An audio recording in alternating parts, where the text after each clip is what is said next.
Hey, folks, welcome to Final Guys, the podcast that made the Kessel run in less than 12 parsecs. That fast enough for you, kid? Well, this is Jack, and along with for the ride with me in hyperspace is Jason Brant. Ho, ho, ho! Merry Christmas, Jacko. Now, hold on, I gotta mute the chat room window. I was hearing myself. So, Hunter Shea will also not be able to make it again this week. He was abducted by a Wookiee. I don't know what I did to not have to deal with his crap 2 weeks in a row, but I'm thankful for it. He likes Wookiees so much because they remind him of skunk apes. So listen, this week we're the big movie that we're focusing on is a little independent film called The Last Jedi. Much of our audience has heard of it. Yeah. The way we're going to do it is we'll do the news. We'll talk about the movies we watched this week. Then we're going to do a short non-spoiler section. And then we're going to go into kind of a longer spoiler conversation. So we warn you now and we'll warn you again.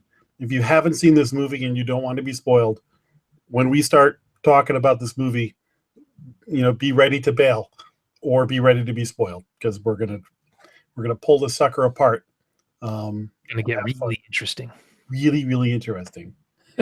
Now, before we go anywhere, let's go to Mos Eisley Spaceport and see what the rules to tonight's drinking game are. All right. Straight from Sheridan's screwed up brain. Your words are Fisher, Trilogy, and Luke. So that automatically is going to get anyone who's actually playing this drinking game absolutely blasted. Mine are CGI, shit on, and score.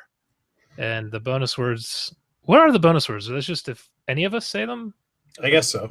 Never asked. The bonus words are spoilers, force, and Mary. Oh my God, man. Mary? Mary. I guess is in Merry Christmas. So. Force? Yeah, this is going to be interesting. So, what was Hunter's words?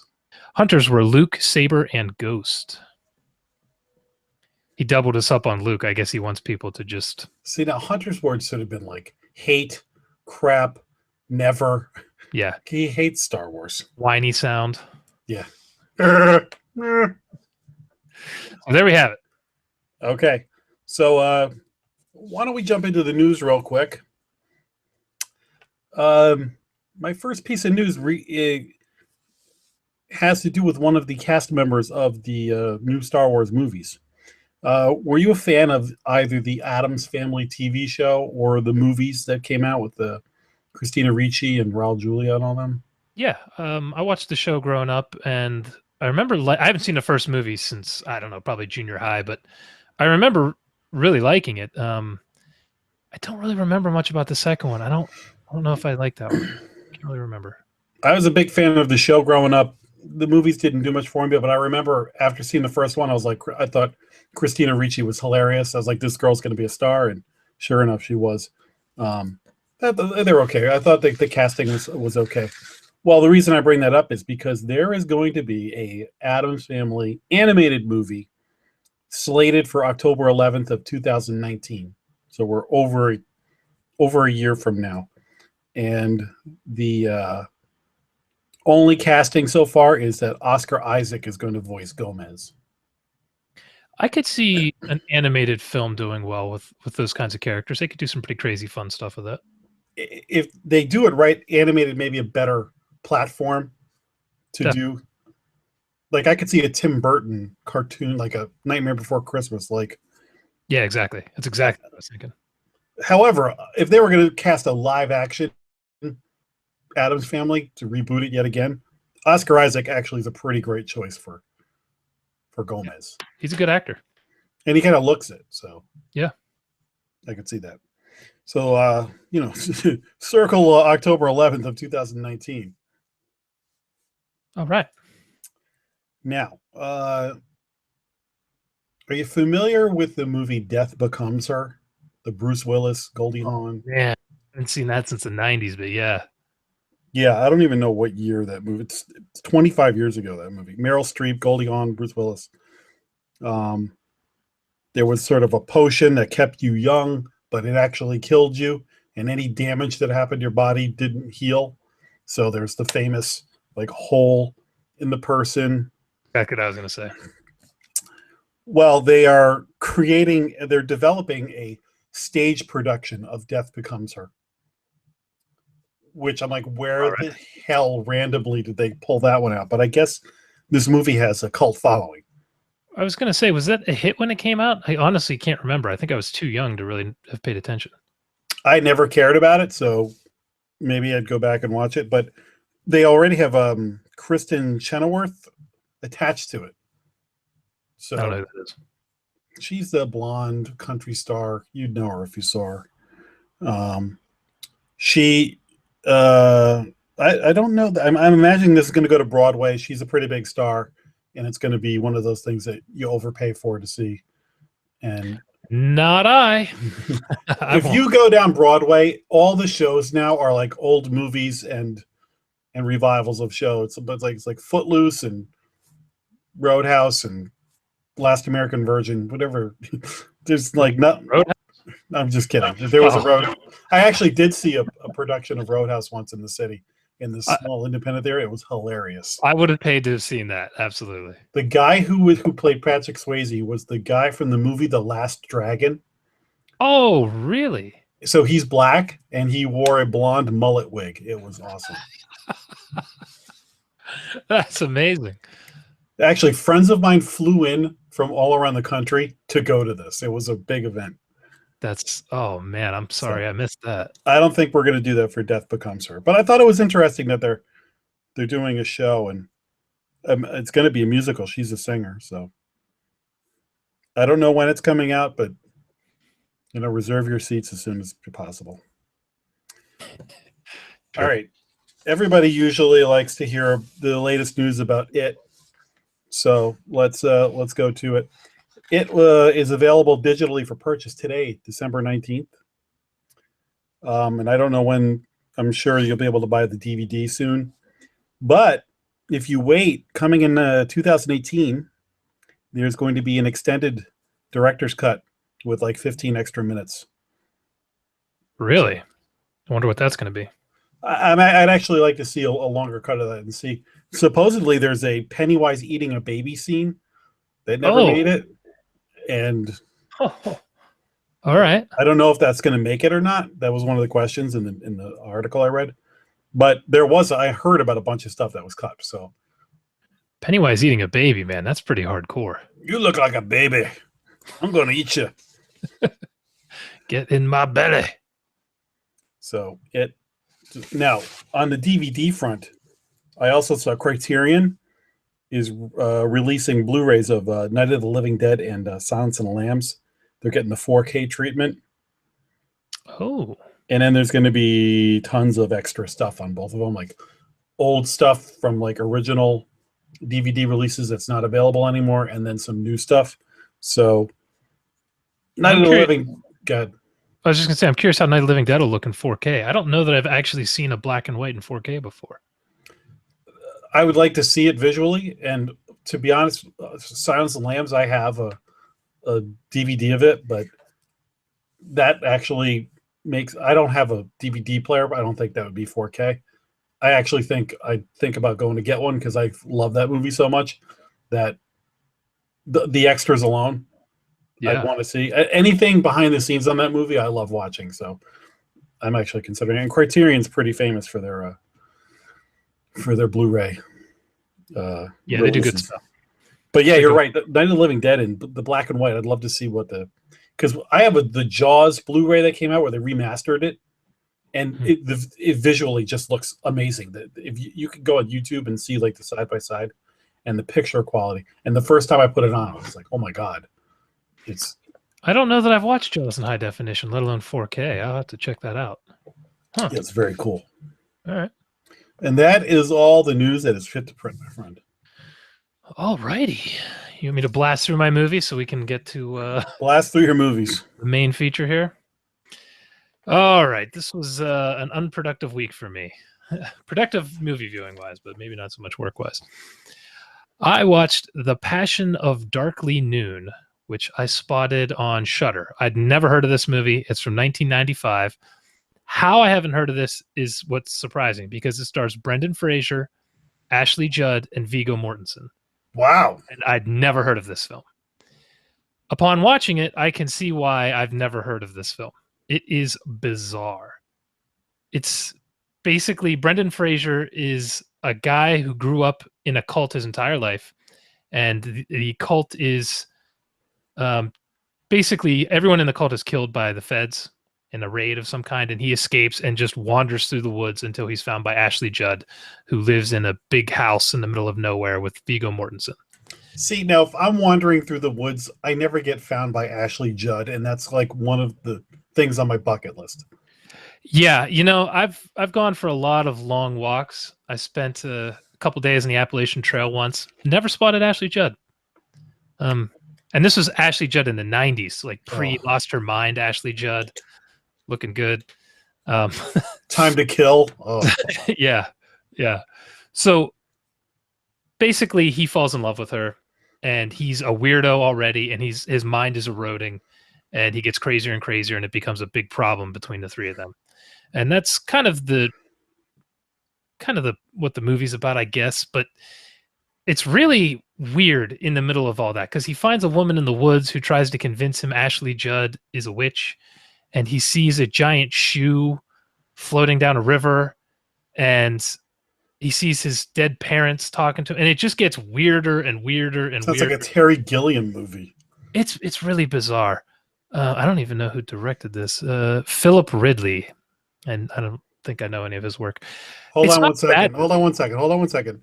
Matthew Day in the chat says, "Along came a spider, not a time to kill" for Ashley Judd. And I would just like to point out, go back and watch A Time to Kill and look at sweaty Ashley Judd, and then come back to me and apologize. Okay, we can get back to this. Never argue about women with Jack. That is her at her all-time peak. So anyway, The Passion of Darkly Noon. It's not a bad movie. It's just a weird movie, and I think if you go in knowing that, expecting that, there's some interesting stuff in here. You know, for completists, it's worth a watch. When there's that kind of cast, it's always interesting to see things that you've never heard of. And the performance by Brendan Fraser is really weird as the cultist. So not bad, just he's playing a really weird dude. So I saw 5 minutes of a G.I. Joe movie where it's like him and what's his name? Channing Tatum, the Wayans brother, whatever. That's like the first G.I. Joe. And I was like, where the heck's Brendan Fraser gone? Didn't he have a couple of bombs and then just kind of disappeared off the map, right? He just wandered into the woods, and Ashley Judd didn't find him. All right. So then I watched, because of our discussion of Dan O'Bannon, the writer of Alien and the director of Return of the Living Dead, we had found out that he had directed one other movie in the 90s called The Resurrected. So I tracked this sucker down on disc and gave it a watch. And about 10 minutes in, I was like, wait a minute. I think I've watched this movie. By God, I had. And the reason I forgot is because there are some special effects in this that are so bad, it will blow your mind. There's a couple good creature effects around the middle. It's very H.P. Lovecraft. Very H.P. Lovecraft. A private investigator's hired by a woman whose husband has disappeared, and he's doing all these weird experiments, and he's acting bizarre, and it's just pure Lovecraft. Some creature effects come in, and then God, at the end, the special effects are so bad. It just is mind-blowing. I can't believe this came from the same guy that did Return of the Living Dead. It blows my mind. So I don't know what the deal was with this movie. I didn't look up if there was production trouble or anything, and it's not terrible, but man, it does not hold up to Return of the Living Dead by any stretch. I could see some people getting some enjoyment out of it, but it's not too high up my list. No, that's interesting. So then, because we watched one of my all-time favorite horror movies last week, Black Christmas, we talked about wanting to watch the remake. So I did. And I'm not... See, now you're jumping on my thunder here, because it was my idea to watch it, and it was going to be one of my movies. Okay, I tell you what. I'll save that one for last. Save that as a transition one. And there you go. like we're professionals. All right. It's the Segway movie. So just hitting VOD was The Killing of a Sacred Deer. So I'm dying to see this movie. Tell me. Oh my God, is this movie weird? I mean, weird. None of the characters show emotion for almost the entire movie. I mean, no emotion. Even the way they speak, their dialect is bizarre. They just say things that you would never say, and act in a way you would never act. But getting beyond that, the story is basically of a surgeon played by, God, what the hell's his name? Colin Farrell, who kills a man on his operating table. Well, they never come out and say he killed him. It's insinuated. Some people think he did. He doesn't believe he did. But a man dies operating table, and he leaves behind a 16-year-old boy.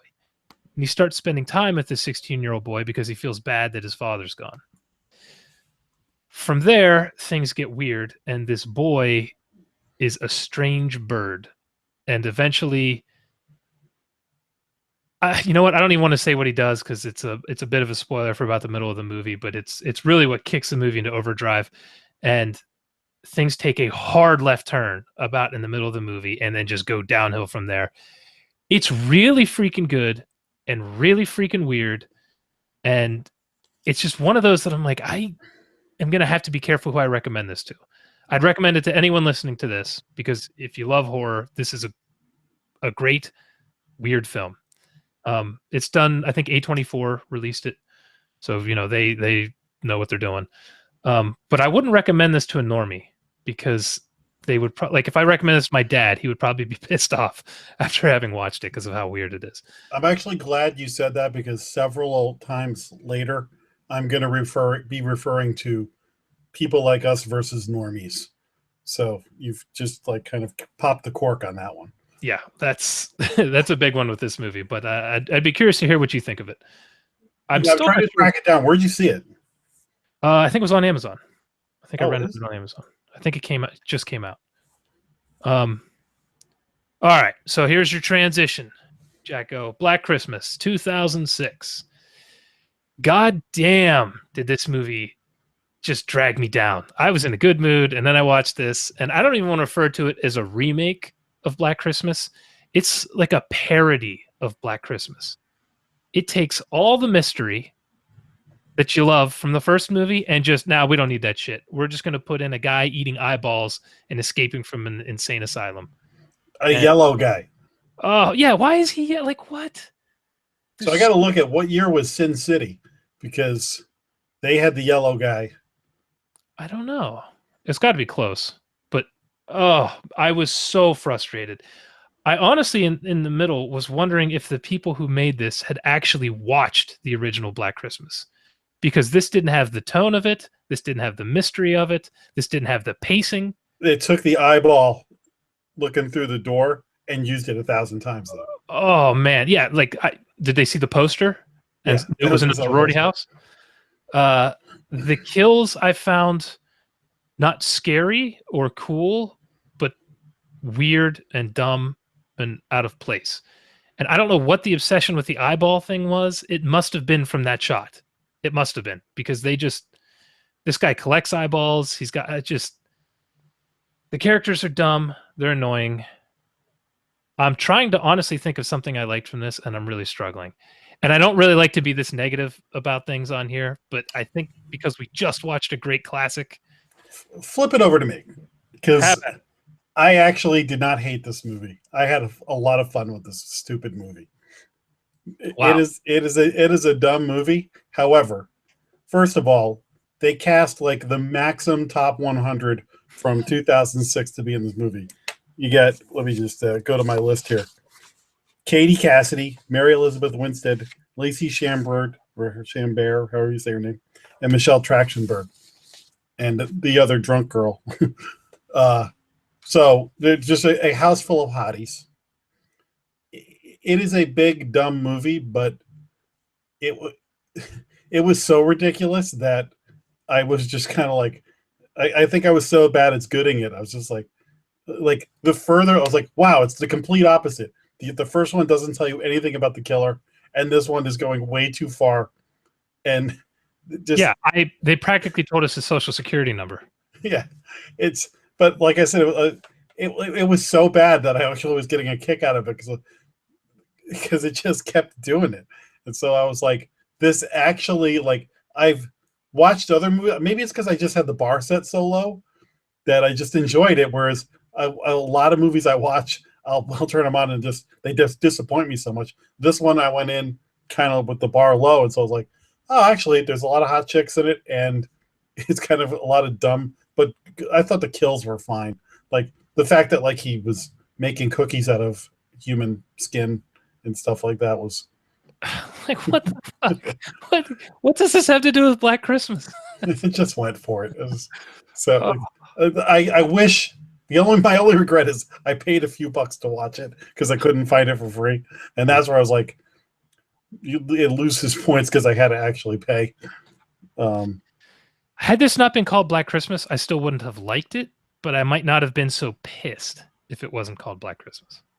Yeah, the house kind of looks the same, and that's it. Nothing else is in common. And the funny thing is, like, everything falls into place for the killer.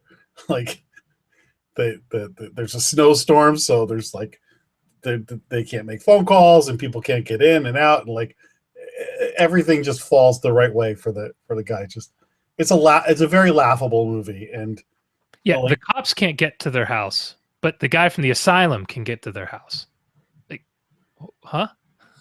Yes, like it's a ridiculous, dumb movie, but I think I had more fun with it than you did. They put that incest angle in. I'm like, what the fuck is this? It was stuff like that I was just like, oh, nice, they're going there. What the hell is this stupid? See, you were laughing. I was like, hate watching. Like, I just got to finish it. I just got to make it. That movie actually, like when Hunter and I do Monsterman, we shoot a few episodes. We are having beverages, and then we will traditionally watch a horror movie or two afterwards. That's like a perfect kind of movie to watch with somebody else and just like drinking and laughing. But that sounds like a so bad it's good kind of thing. Yeah, exactly. So yeah, pretty dumb. A lot of eye candy. So you're done with your movies? I'm done. Have at it. Okay, so I watched another Christmas horror movie that's new to Netflix called Red Christmas. And it's got Dee Wallace in it. Red Christmas. I haven't heard of this. Red Christmas. It's brand new to Netflix. It is another dumb movie, but it's worth watching. Okay. Part of the reason is because Dee Wallace gives everything she's got in this movie. She is in there swinging as hard as she can, and it's kind of a low budget, schlocky movie, but like some of the kills are so funny, and the killer is this ridiculous thing, like that again, like it's not a great movie, but it's worth watching, knowing you're going into like a B movie. And like I said, Dee Wallace is just there making sure that you're getting a solid effort, and you just gotta see it just to see what the hell they do. It's another one of those ones I was watching and going, this is ridiculous, and it's dumb, but like you don't need to. You could be folding laundry or something while you're watching this movie. It doesn't need to be like to turn my phone off, turn the lights off, and don't have any distraction. Have plenty of distractions while you're watching this movie. Don't worry. But if you're looking for something on Netflix, it's only 80 minutes. Nice. And so, like I said, some of the stuff they do, you're just gonna like roll your eyes and laugh. It's a good dumb movie, and you've got a week before Christmas if you're looking for something. Again, set the bar low. It is a B movie, low budget, silly, but if you're looking for good, silly, stupid fun, check it out. All right. How's that for a review? This movie's dumb. Go watch it. Yeah. Just let you know, in the chat, Spence is saying Sin City came out in 2005 and Black Christmas came out in 2006. So basically they were like, let's just copy this. It looked cool. The era of the yellow villain. God. So there you go. Wow, 2005. the last movie on my list, I got to see The Shape of Water. Now, finally, it's out somewhere. Yeah, so it came to a smaller, like independent theater near me. So I saw it on Sunday. I believe it's coming out wide release next week. It's going to be at the Alamo in Yonkers this coming weekend. And I think Hunter will get there. So the next time we do a podcast, hopefully we've all seen it. We can talk about it more. But I'll just give you a 1,000-foot view. I liked it a lot. This movie, in the hands of a lesser director, could have been a mess. It is sort of a... So here's where you were talking about normies versus us. I saw it with somebody who is not a horror fan. She enjoys superhero movies and she enjoys all kinds of movies, but she's never seen Creature from the Black Lagoon, is not a horror fan. It was excited because of all the Golden Globe buzz and everything for this movie. And when the movie ended, she turned to me and she goes, "I'm dying to know what you thought of that movie." And I was like, "I loved it. I thought it was great." And she's like, "Really?" I go, "What did you think?" And she goes, "I thought it was okay."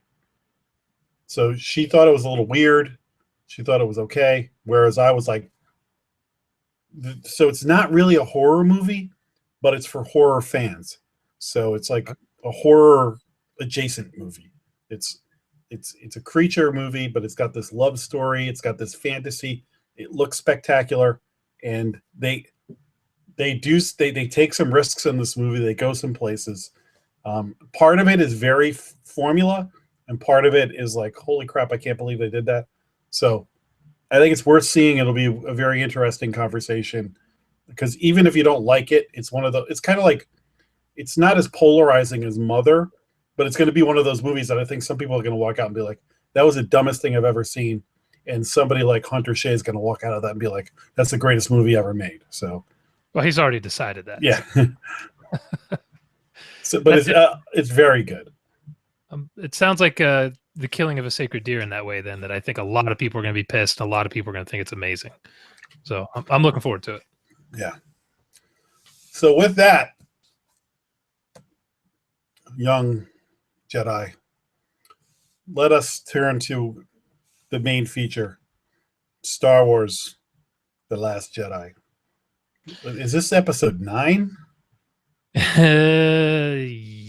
No, 8. 8? Yeah. See, I'm not one of those people that like calls them by episodes. No, I don't either. To me, the first Star Wars is Star Wars, Empire Strikes Back. I don't call it A New Hope because when I saw it, it wasn't A New Hope. They added that on later. Yeah.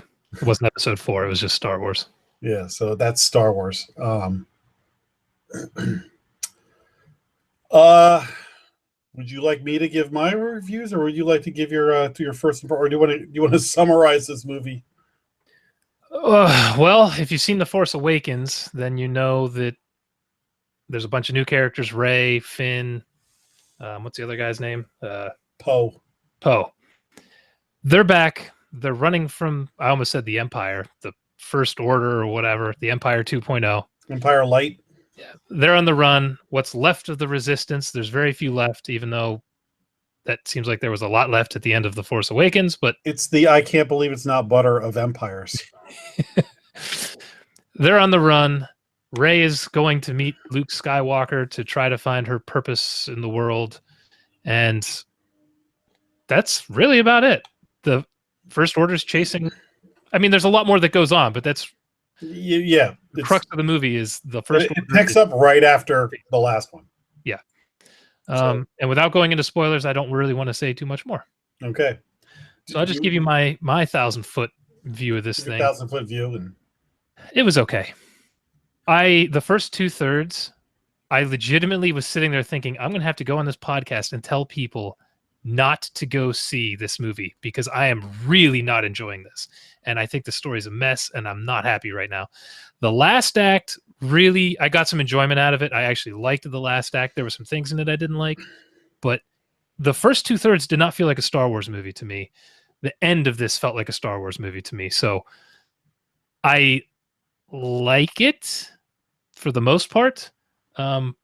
And by the time I'm done with this episode, everyone's going to be like, you don't like it, but I'm telling you, I had some fun with it coming out of the theater, but I've got some issues with this freaking movie. So there you go. Beautiful. I saw this movie Thursday night with some guys I work with. We got out and checked it out. Movie was over. Went out to the lobby. Gathered around in a circle to quickly debrief. And they said, "What do you think?" And I said, "Underwhelmed." It's a good description. And then I said, the next thing out of my mouth was, "That movie was way too long." Yep. I've never been in a Star Wars movie where I'm like, "Oh my God, they could have knocked a half hour off this thing." There was At least. And so when I'm listening to you talk, I echo it. The first 2/3 of that movie had so much wrong with it. There was like moments in there that were okay, but there was so much, and we'll talk about it in spoilers. Things that just didn't feel like a Star Wars movie, or just I didn't find they didn't make sense, or they weren't entertaining. It was like just a kind of a dumb story. Sprinkled throughout, there was some cool things, and then like what you thought was maybe the climax of the movie happens, and then there's like another half hour, 45 minutes of the movie. Yeah, and it turns out to this. It's like it's a way better third act, except that I'm exhausted from the first two. I'm almost out of popcorn. I'm out of water. I'm like, so I came out of it just like you. I'm like, it was okay, but I didn't love it. So I appreciate the fact that when I came out of The Force Awakens, I was like, all right, that was like beat for beat Star Wars. They when they blew up another Death Star, I was like, you got to be kidding me. So I was like, it looked cool. I liked the new characters, but I was like, all right, I saw it. It was okay. It didn't really do much for me. But again, I loved The Force Awakens. I love that movie. My biggest complaint, though, is it should have deviated a little more than just being a remake, but I loved it. It felt like Star Wars. I watched it.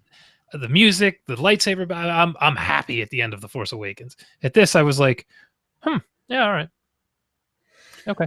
So I admire that they tried to do some things different, because one thing I'll give this movie credit for is it does not go where you think it's going to go, just like Luke says in the trailer. It's like, this isn't going to end the way you think it is. That's exactly right. So I'll give them credit, and they really sort of flipped Star Wars on its heels, to some degree. So E for effort, and they've kind of set up to some degree. They kicked it in the nuts and threw it out the window. Yeah. and I'm not happy with everything they did, but at some things I'm like, okay, fine. So there was plenty to like in there. But again, there was so much fatigue from the first 2/3 of the movie that I can't wait to get into the spoiler part of this to talk about it. So here's the thing. I don't think anybody is going to not see this or see this based on what we say. But what I'm seeing is people are coming out of this, and normies, a lot of normies are like, oh, it's great. I loved it. And but the non-normies, like Spence, our buddy in the chat right now, it's one of his favorite movies, and he loved it. So I think there's like, oh no, there could be more, but there's like 3 people. There's like your Star Wars diehards, and I think amongst the Star Wars diehards, it's you either love it or you've got problems with it. You've got people like us who are the genre people that we love Star Wars, but we can be critical of it. And then you got normies, and I think normies probably walk in, see it, enjoy it, go home, and don't pull it apart like we do. So I'm about to pull it apart at the seams. Yeah. Some bitch is going to unravel as soon as I start. I know this dude is a big cosplayer, and he dresses up like Jedis, and he's read all the books and whatever. And when he wrote a big long review on Facebook and hated this movie. Another friend of mine has seen this movie like 7 times already. That blows my mind. I'm honestly not even looking forward to watching this movie again, because I know I have to get through the first 2/3, and I'm just like, oh God, I don't want to do it. The end, okay. The end felt like Star Wars, but God damn. I say we just jump into spoilers, man. I'm ready to. Okay, so look, it's a Star Wars movie. Go see it. Go see it in IMAX. If you're Hunter Shea, don't go see this movie. No, he'll bitch forever about it. Oh, I actually, before we do, did you like Rogue One? I thought Rogue One was okay. And right. now in retrospect, I'm like thinking I might like Rogue One better than these two movies. Better than The Force Awakens, even? Yeah, because it's so different. Like, I don't know. I thought Rogue One was okay. It had some big story problems for me that annoyed the hell out of me. Particularly that Forrest Whitaker shouldn't have even been in the movie. He didn't do anything. It was pointless. Yeah. But, this, I feel like the end of this is stronger than anything in Rogue One, except maybe when Vader shows up for 10 seconds. But the beginning of this is like prequel series, prequel trilogy levels of annoying for me, honestly. And that's hard for me to say, but damn. Yeah, I'm having trouble ranking these because there's things about Rogue One I really like, and things about, now that I'm thinking about it, I'm like, oh yeah, I remember the CG Tarkin and the CG Leia. Every time the CG, I just watched a bunch of Hammer movies, so Peter Cushing is like fresh in my head, and then I see this like Toy Story 2 looking Peter Cushing going, does he have Andy written on his boot? Like, so yeah, there was problems with that, but I thought there was some cool. It looked really cool. I like the tropical. It looked like they're in Miami fighting at the end and stuff like that. There's one more thing I can say before we get into spoilers, is that this felt like the influence of Disney and Marvel into the Star Wars universe, with all the weird humor they sprinkled throughout that didn't really feel like it fit. Like with the milk on the island, alien milk on the island, and Luke throwing this lightsaber over his shoulder and not giving a shit. Like all these weird comedic beats that almost felt like they fit in a Marvel movie, not in a Star Wars movie. I thought that was more like they took like the subtle humor from the original Star Wars, like Han Solo, like we're fine, how are you? And like there's like little one-liners or little attitude they give each other. Yep. That in this movie they threw humor, but they deliver humor like somebody from the year 2017 would. It's slapstick too. It's slapstick. It's sarcasm. You know, it's almost like I was waiting for somebody to say something like Chandler. Could you be more evil? So, all right, I'm ready when you are. Okay, this is a spoiler warning. If you don't want to know what happens in this movie, get out now. Mute it. If you're in the chat room and you don't want to know, mute us. Muting us is probably the best thing you can do anyway. But we are going to go into spoilers. And again, for people who are going to get mad at us if we can criticize it, leave now, because we both said it's a pretty good movie, but we have problems with it. So it's a podcast. We're talking about it. We're going to go into this. Yeah, and, if you love this movie, leave now, because you're not going to be happy with what you're not going to be happy with us, and you're not going to be happy if you didn't notice some of these things, and now you're going to. It's like when somebody first told me how stupid Signs was because of the water with the aliens, and now I can't even watch that goddamn movie because I'm like, this is so stupid. Oh, I love that movie. Oh, I just can't do it anymore because it's so preposterous. But Vamonos, children, vamonos. Okay, spoiler alert is in effect. Let's go. Let's just start from the beginning with what really irked me in the very first scene. Is they're doing a bombing run on these giant ships, right? Bombs in space. I have that written down. What the fuck? And all you have to do is put like that they have little propellants on the back, so they're almost like missiles. That's all. Like Guardians of the Galaxy, they had those bombs with. I mean, come on. And that was the first indication that the people making this don't know how space works. And okay, this is not Star Trek. This is Star Wars. So this doesn't have to be super accurate, but to just get a couple basics. And the bombs really, really bothered me. That was my first. Oh, and in the same scene when is it Poe? He's the pilot, right? Poe. Mm-hmm. when he is doing like a prank phone call with the what the hell's general guy. That's what I'm talking about with the 2017 humor. I'm like, what? This is not Star Wars. What is this? How is this even applicable? Like, they don't. Do they have phones in the Star Wars universe? Like, what is their call waiting? Like, I don't understand. So that gag ran a little long. I will say a lot of that humor, I laughed when it first happened, but then it bothered me with what it kind of did to the Star Wars universe later, which I'll get into a little more. But I have one more thing from that scene that really pissed me off at the beginning. When the woman falls down the ladder and she has to get the button down to her. First of all, she sits and kicks that ladder for so long, she just could have climbed back up the damn ladder and hit the button. But she finally hits it and knocks it down and doesn't catch it. She lets it fall past her and then catches it. That was a pretty clear indication that something's awry here that I don't think I'm going to be happy with. Just a bunch of little things like that irked me at the beginning. Yeah, that whole scene was the one X-Wing going against the whole freaking fleet. The fleet and winning.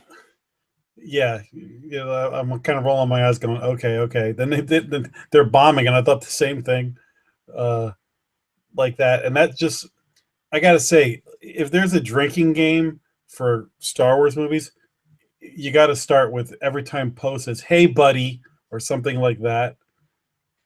Like Poe is a character I really liked from the first movie. Yeah, and in the first movie, when he first meets what's his name, Kylo Ren, and he does so how does this work? You talk or I talk? Mm-hmm. That's like enough right there. And that's like, a funny line. Funny line. So, and when they were doing the thing in the X-Wing, we were talking, I was like, they tried to milk it a little too much there. Whatever, I could have got over that.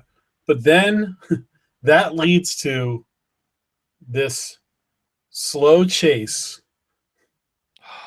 between the whatever you call them, First Order and the rebel ships that are like, well, we've got 16 hours worth of fuel or whatever, but they can't catch us.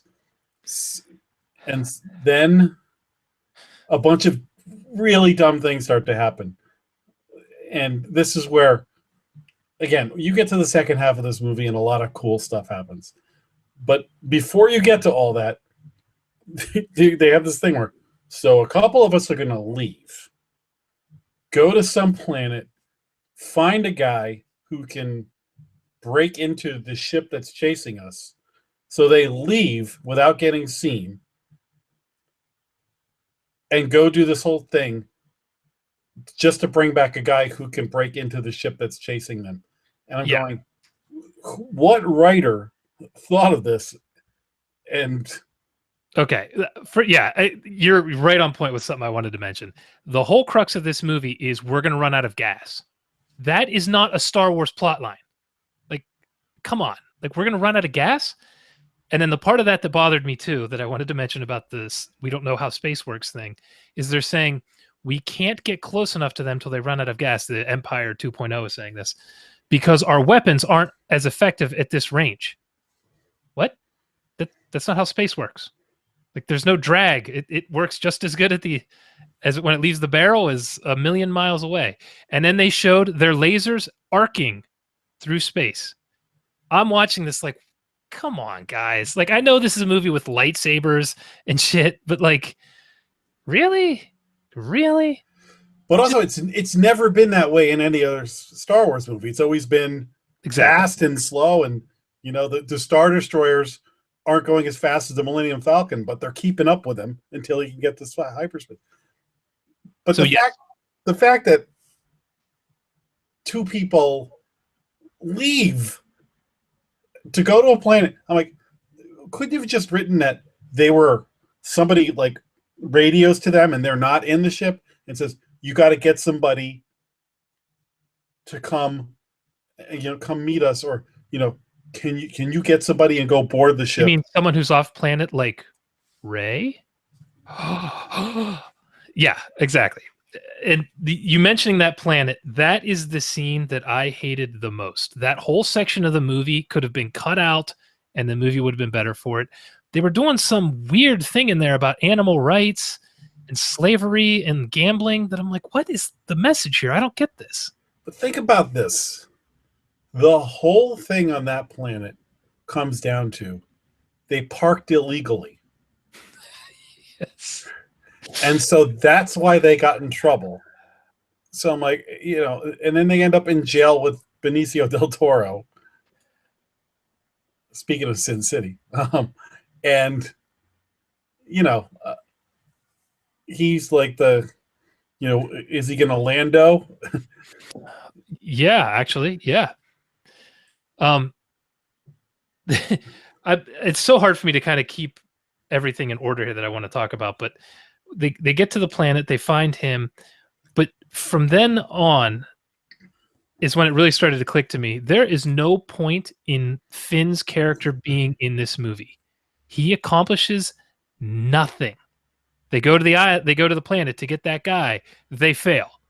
They get him to the Star Destroyer, wherever the hell they are, to hack it and stop the tracker, and they fail. Like, he tries to sacrifice himself at the end and he fails. He had no purpose being in this movie. He did nothing. What did you think of the girl with him? I could not stand that character. I thought it was an interesting idea. She's kind of a Star Wars fan, at the beginning.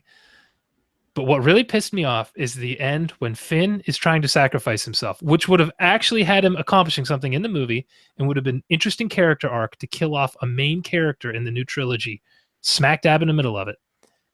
Instead, first of all, he's going straight at all these ships and all these were they ATSTs or ATATs? ATSTs.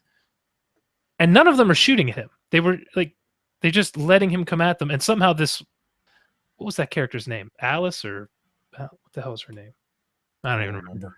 She somehow has turned off, catches up the whole way back around and cuts him off and stops him from sacrificing himself to say that sacrificing ourselves is not how we win this. It's with love or whatever. Yet her sister saved everyone by sacrificing herself. Laura Dern's character saved everyone by sacrificing herself in a really cool scene, by the way. So Finn would have saved everyone in that bunker by sacrificing himself. And her message is, you shouldn't do that. That's not how we win. My friend made a comment. He goes, how come the First Order only brings one big gun? Every time. If you destroy it, you're good. Yeah, so they put that down. I actually was hoping that Finn was going to die there. It's like, wow, if they do this, they've got balls, and this is really going to raise the stakes. It's like in Serenity when Wash dies, and you're like, holy crap, everybody's going to die in this movie. So you mentioned Laura Dern. We have to go back to the fleet for a second because a few things happen.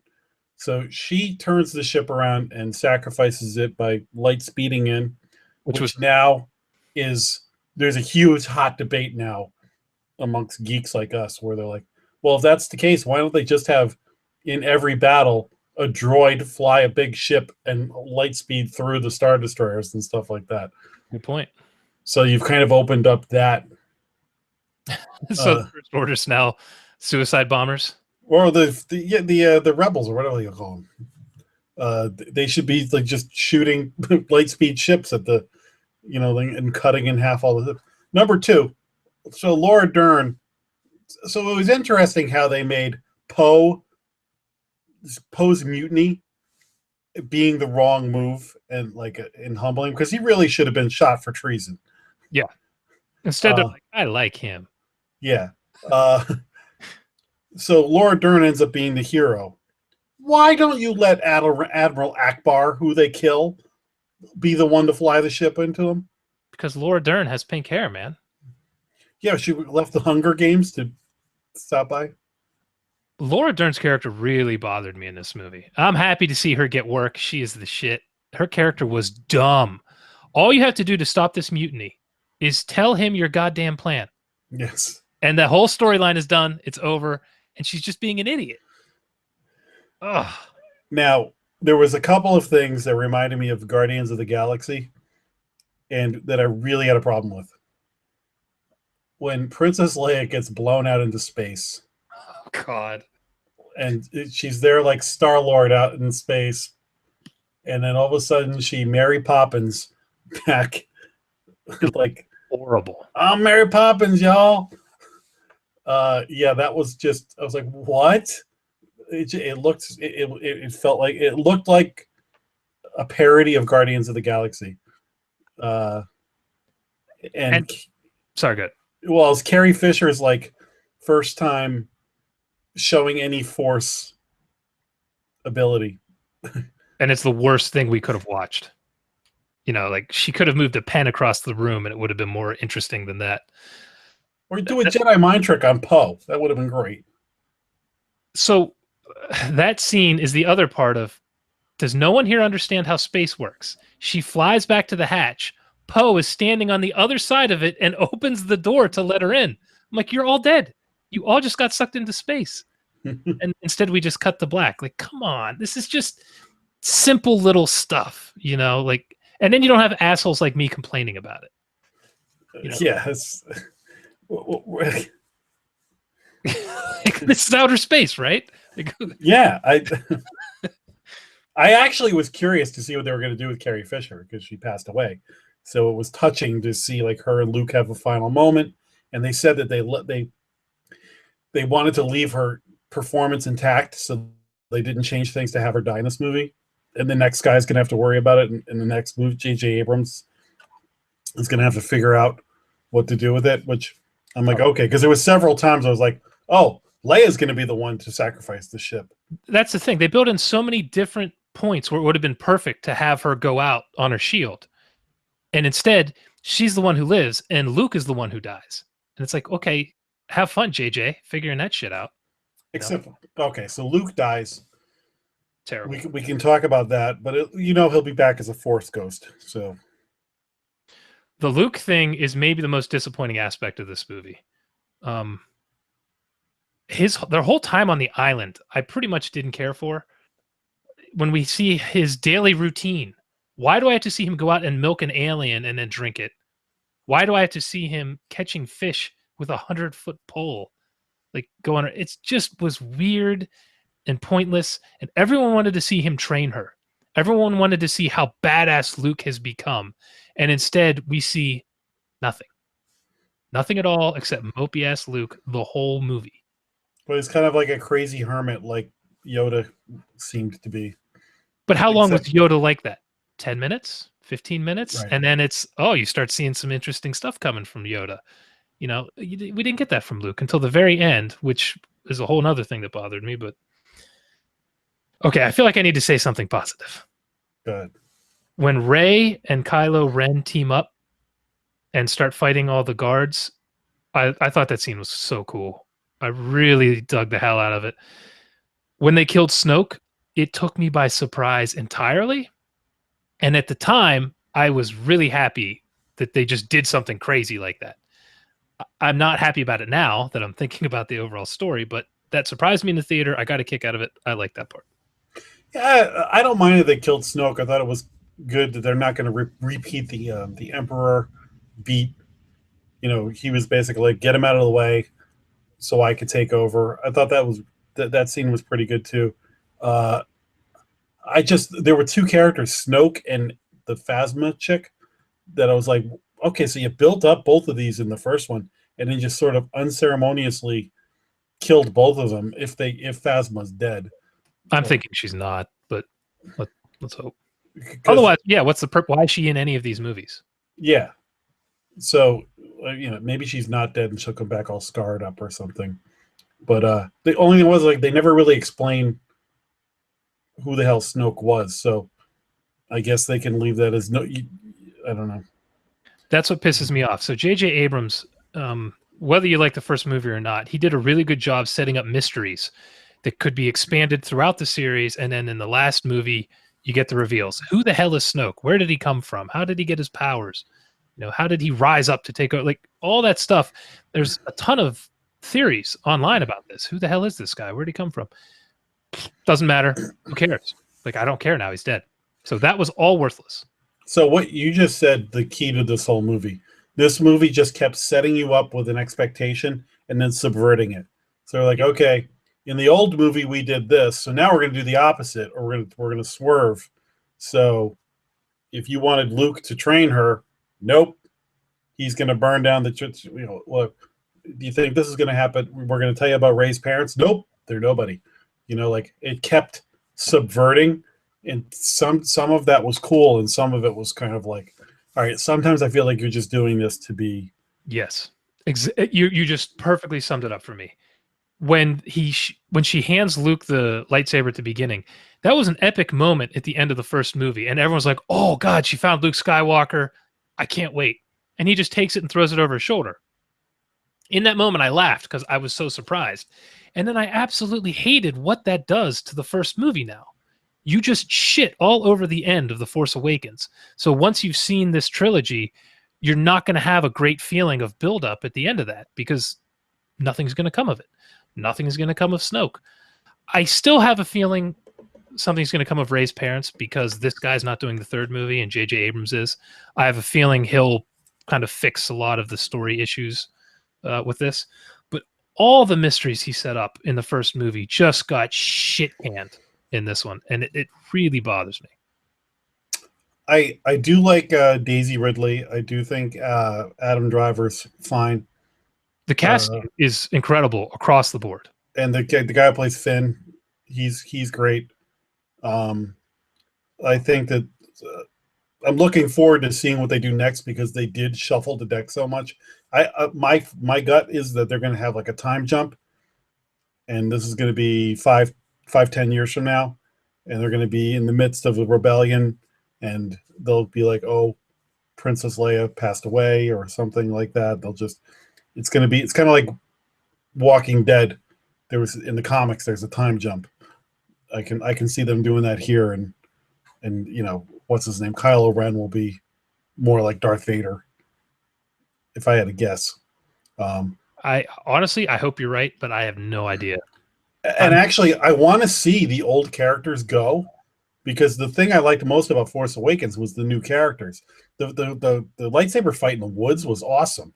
Yep. I mean, they were doing stuff with lightsabers that I always wanted to see, like it goes into the ground, or they swing it and it hits something behind them, like a tree. You're like, yeah, if you had a lightsaber, you'd be like wrecking the place. Yep. So that was kind of cool. I really like Daisy Ridley. I think she's a very charismatic. She's badass. Yeah. And so like I was kind of glad to see Han Solo go, because it's like this movie is better with new characters. Let the old ones go. And so he's sort of cleared the deck now. So I knew Luke Skywalker was going to die in this. It's called The Last Jedi. Rey is becoming a Jedi. At the end of the movie, there's only going to be one, right? So Han Solo's death was cool and had a purpose in the first movie, and like it fit. Killed by his son, it fit. I liked it. Luke's death in this bothered me. Luke is one of the best Jedis to ever live, right? At this time, he should be so powerful, and we didn't even get to see him have a lightsaber battle. Well, that's because he was off the Force for however long he was. But he had enough power to astro project himself across the universe, and they showed the X-Wing he'd taken there down in the water. So I thought he's going to take it up. He's going to go. He's going to fight Kylo Ren, and he's going to do exactly what Ben Kenobi did and just let himself be killed so that he could become more powerful than you could ever imagine or whatever. And instead, we just see a holographic Luke just standing there. I saw him more like the Winter Warlock from Santa Claus is Coming to Town, and he just had a couple of more tricks in his bag, some magic corn feed to make reindeer fly and things like that. And it was like, well, maybe this my magic snowball. He was kind of like, okay, I've got one last thing in my. I was kind of surprised he died after that, but I wasn't surprised. But I thought that was fine. I was like, okay, you expected him to Obi-Wan Kenobi, and then they subverted that expectation, and it was kind of fun when he did the thing. So I was like, all right, the planet, they had to make sure they go, oh, it's salt, so you didn't think that they were on Hoth. Yeah, I actually asked my wife at one point, is this Hoth? And then he said, oh, it's salt. I was like, oh, I guess not. I actually thought it would have been cool if they had gone back to Hoth. They were like, we were digging another base. There's an old hidden base on Hoth, and like revisit Hoth. That would have been kind of cool. Did you know when Luke appeared at the end that it wasn't him? No. Really? Okay. See, I'm curious how many people did, because as soon as I saw him, I said to my wife, "That's not him, unless he stopped to trim his beard and dye his hair." And I'm like, he looks way younger here. And then I noticed he wasn't leaving footprints in the salt, the red. Um, so Well, it's like when the big question is like when you die, if you come back as a ghost, do you come back looking the way you died, or like what you feel like your prime look was? right. So that's my complaint, is that I don't like the way Luke died, but the way that whole scene was put together, I thought was really well done. No footprints. He appeared to them probably in the way they had last seen him, as younger, his hair's darker. And I thought all that was really well done. It's just not what I wanted for a Luke Skywalker death. I wanted him to really go out on his shield, not kind of disappear into the sky like a fart in the wind. What did you think of Yoda? I thought Yoda was awesome, except for the lightning bolt. Like, is this guy a ghost or not? Because he just conjured a lightning bolt and hit a tree. I heard they did it that with a puppet, and he didn't really look right. Oh, see, I thought he looked cool. I didn't think he looked like the shitty old prequels. So I thought Yoda was cool. I liked it. What I did like that it was back to like silly Yoda. It was like giving Luke a hard time. Yeah, I like that. The other thing, and then I'm done bitching. I thought they did way too much with BB-8 in this. Way too much. When he's shooting coins out of his body like a machine gun, he's hacking into an ATST or whatever. I always get him, reversed. And yet, but you got to rip the top off to see that he's hacked into it. And he's shooting. I'm like, oh, this is too much. Like, he's not a suit. Oh, he took down 3 guards and tied them up in a hallway by himself. Like, we're going too far with the comedy here. And then it was evil BB-88 or whatever, which they never did anything with. And they never did anything with the tracker too. Did they ever say how they were tracking the ship? Because they couldn't figure it out. They're tracking us through light space. Oh yeah, I don't know. Like, did they have a tracker on the lead ship? How? That was never resolved, right? I don't know. All right, I had 3 more bitches. Now I'm done. But I did kind of like it. Did you notice the kid use the Force at the end? The little kid? Yes, I did. So the world is now wide open for anybody can be a Jedi. Although that's the way it was back like in the prequels. Like they had a bunch of little kids training to be Jedi. So you didn't have to be a Skywalker to be a Jedi. Right. So it's, although they're acting like it's a new concept, it's the way it used to always be. So again, like I thought it was okay. I think I'm happy that people who love it, and I don't begrudge them. And I'm trying when I talk to people, I'm trying not to be negative about it. But me and one of my best friends, like we talked, and after the movie we texted, and I was like, meh, was the kind of, and then like he wrote to me the next day, and he goes, the further away I get from this movie, the less I liked it. That's me. And I was like, yeah. I said, I don't really like. Now I've heard several people who said I didn't like it the first time, then I saw it a second time, and I really liked it.